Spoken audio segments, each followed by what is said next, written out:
So just a few more examples to go here. We've got example 2 and then down here example 3. And before I do example 2, I'm going to go ahead and show you the couple properties first. We learned these properties back in chapter 5, but I just wanted to sort of remind you of them again because they will help us quite a bit with the homework and the practice for 6.1. And that is the constant multiple rule, which basically says if you have an integral of some constant times a function, so again, k is a constant, it is a number, it is not a variable.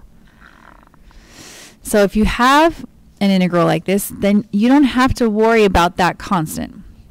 You can pull it out, find the antiderivative separately, and then multiply the constant back to the antiderivative at the end. So basically what this means is you can find the antiderivative of just the function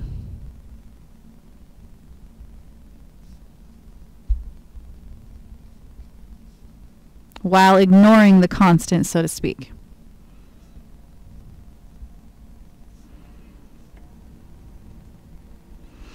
And then multiply the constant to the antiderivative at the end.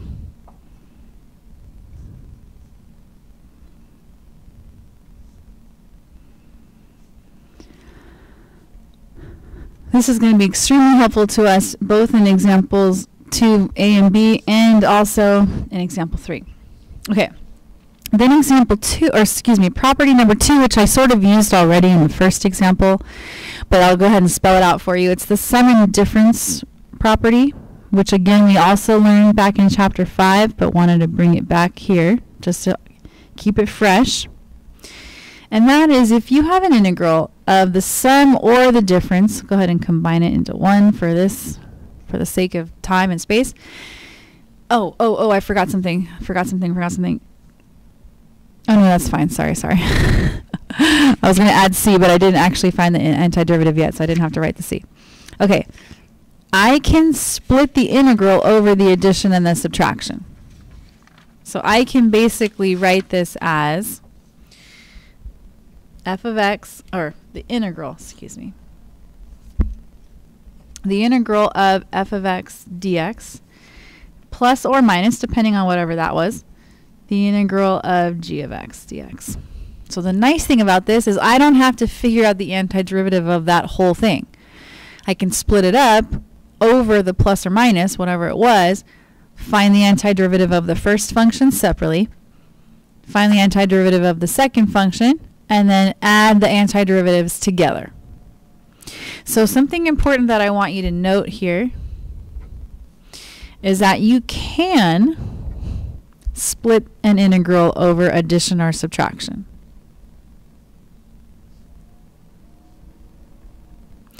But you cannot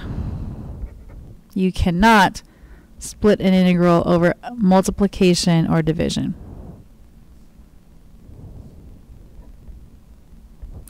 And the same was true for derivatives. Derivatives were the same way. You can split them over plus and minus, addition, subtraction, but not over multiplication and division.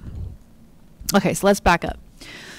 So example 2a wants me to find the integral, the indefinite integral of 4/3 times the cube root of t dt. Well, I'm going to take advantage of the constant multiple rule to pull the 4/3 out so that I can ignore it for right now. And I'm going to rewrite the cube root of t as t to the 1/3 so I can use the power rule. I'm going to go ahead and find the antiderivative of that using power rule.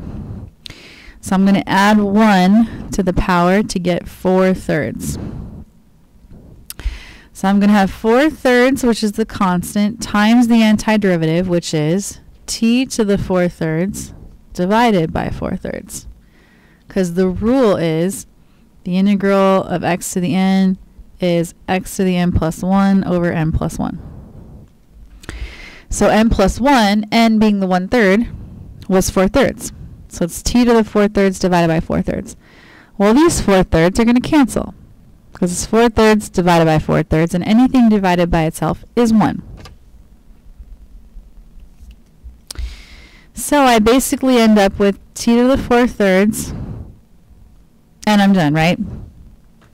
No, I'm not done. That's not right. I have to add C. Don't ever box your answer or say you're done until you have added that C, because that could be there.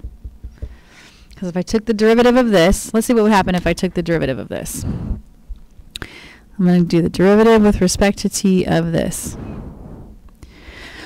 Well, I would do the power rule. So I'd bring the 4/3 in front, subtract 1 from the power, and then that would be 0.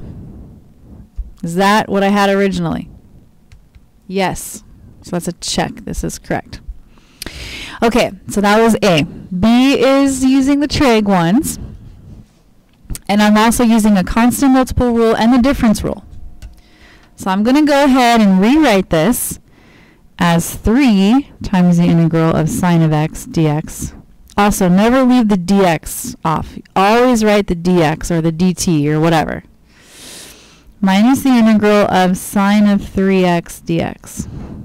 Okay, and quick observation. Notice this 3 can get pulled out because it's a constant being multiplied to the outside of the function. This 3 cannot be pulled out because this 3 is inside the argument of the function and cannot be pulled out. Okay, so the antiderivative of sine, we got to think back to the antiderivative of sine. So look back at your page 2, or just think back in time. The derivative of what would be sine? And it turns out that the antiderivative is negative cosine. So this is 3 times negative cosine x. Okay. Now this is where I'd have to use the sine kx thing, because now this is like the k from the formula.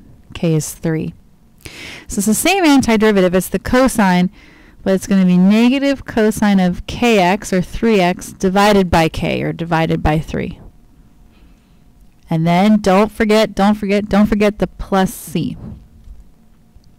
And so now I'll just simplify this a little bit. So this would give me negative 3 cosine x plus, since a negative and a negative make a positive, and you know me, I'm kind of weirdo. I like to have my numbers, I like to have these divided by 3 as coefficients. So instead of cosine 3x over 3, I like to think of it as 1/3 cosine 3x. And then plus c.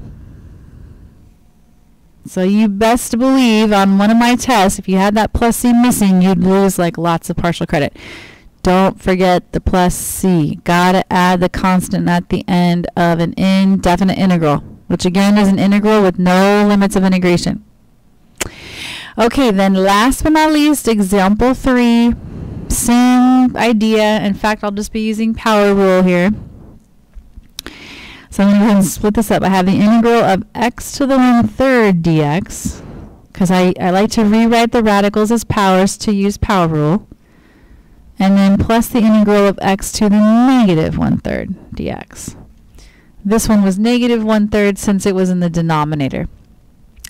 And then I'll go ahead and use this rule that says that the integral of x to the n turns into x to the n plus 1 over n plus 1, and then plus a constant. There's my little memory bubble. So n plus 1 for the first one is going to be 4/3. So I'll have x to the 4/3 divided by 4/3. X to the n plus 1 for the second one is going to be 2/3.